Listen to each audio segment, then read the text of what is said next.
2022년 여름 유럽에서는 약 6만 명이 더위 때문에 사망한 것으로 추정됩니다. 전쟁이 아니라 더위 때문입니다. 그런데 이상합니다.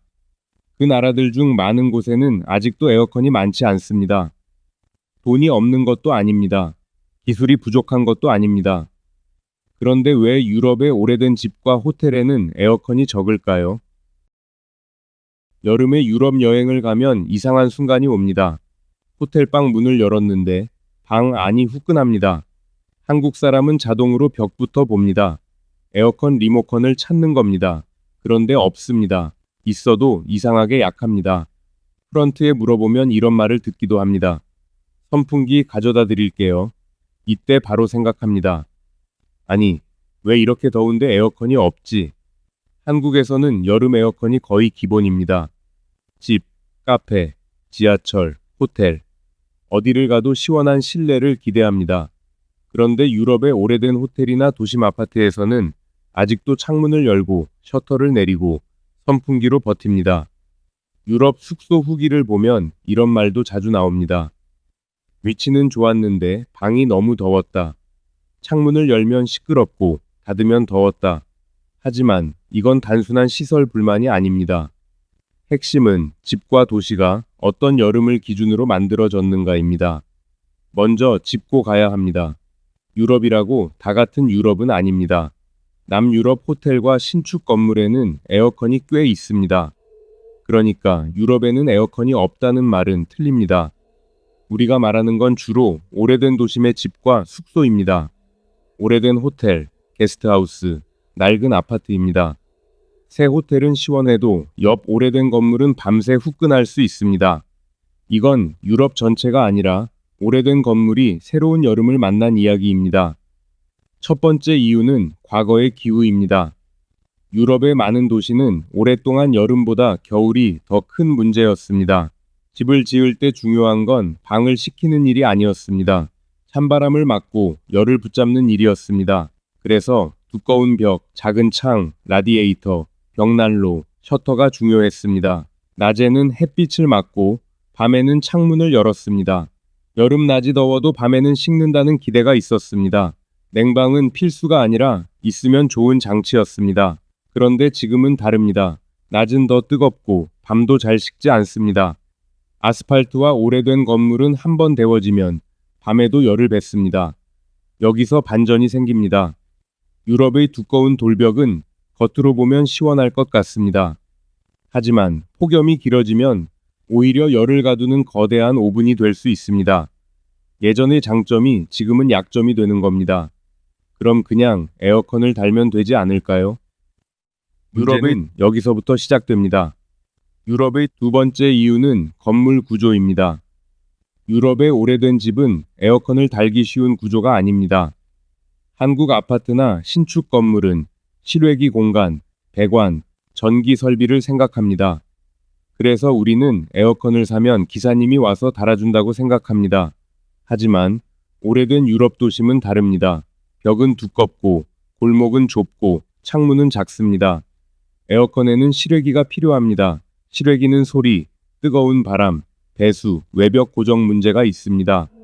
오래된 도심의 외벽은 개인 마음대로 바꾸기 어렵습니다. 예를 들어 파리의 오래된 공동주택에서 실외기를 달려면 기사님만 부르면 끝나지 않습니다. 공동 소유자 동의, 총회 표결, 시청 허가가 필요할 수 있습니다. 에어컨 하나에 외관, 이웃, 도시 규정이 따라 붙습니다. 허가, 배관, 소음, 배수, 전기 용량, 실외기 위치, 이 모든 게 한꺼번에 걸립니다. 세 번째 이유는 비용과 문화입니다. 에어컨은 기계값만 드는 게 아닙니다. 설치비, 전기요금, 수리비가 듭니다. 건물 전체에 넣으면 공사비도 커집니다. 유럽의 전기요금은 나라마다 다르지만 부담스러운 곳이 많습니다. 그러니 에어컨은 사는 순간보다 켜는 순간이 더 부담입니다. 냉방은 오랫동안 매일 쓰는 필수품이 아니었습니다. 더우면 셔터를 내리고 밤에 환기하고 선풍기를 썼습니다. 환경 인식도 영향을 줬습니다. 에어컨은 실내를 시원하게 만들지만 밖으로는 열을 내보내고 전기도 씁니다. 그래서 냉방을 무조건 늘리는데 심리적 거리감이 있었습니다. 결국 이유는 하나가 아닙니다. 처음에는 기후 때문에 에어컨이 절실하지 않았습니다. 그래서 건물도 에어컨 없이 지어졌습니다. 그 건물이 오래된 도심과 역사적 외관이 되면서 설치는 더 어려워졌습니다.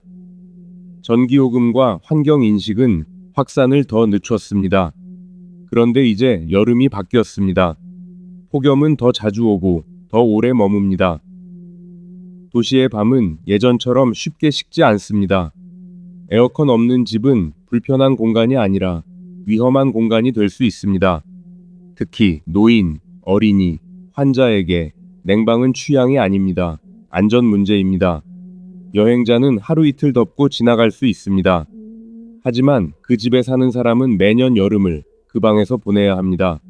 그래서 유럽에서도 냉방 수요는 커지고 있습니다. 이동식 에어컨을 사는 사람도 늘고 난방과 냉방을 함께하는 히트펌프도 주목받습니다. 하지만 이동식 에어컨도 완벽한 답은 아닙니다. 호스를 창밖으로 빼야 하고 그 틈으로 열이 들어올 수 있습니다. 소음도 큽니다. 방 하나는 버텨도 집 전체를 식히기는 어렵습니다. 앞으로 유럽은 냉방을 더 늘릴 겁니다. 하지만 모든 공간을 빠르게 차갑게 만들기는 어렵습니다. 전력 수요, 실외기 열, 외관 문제가 남습니다. 그래서 필요한 곳에는 냉방을 넣어야 합니다. 동시에 건물 자체를 덜 뜨겁게 만들어야 합니다. 차양, 단열, 지붕과 벽, 나무와 그늘. 결국 선택지는 에어컨을 쓰느냐, 안 쓰느냐가 아닙니다. 에어컨을 안 쓰면 사람이 위험해집니다. 그런데 에어컨을 더 많이 쓰면 도시는 더 뜨거워질 수 있습니다. 이게 진짜 딜레마입니다. 유럽의 에어컨 문제는 더위를 잘 참느냐의 문제가 아닙니다. 오래된 도시가 바뀐 기후를 어디까지 버틸 수 있느냐의 문제입니다. 여름은 이미 선전포고를 마쳤습니다. 이제 필요한 건 에어컨 버튼 하나가 아니라 우리 도시가 살아남는 방식일지도 모릅니다.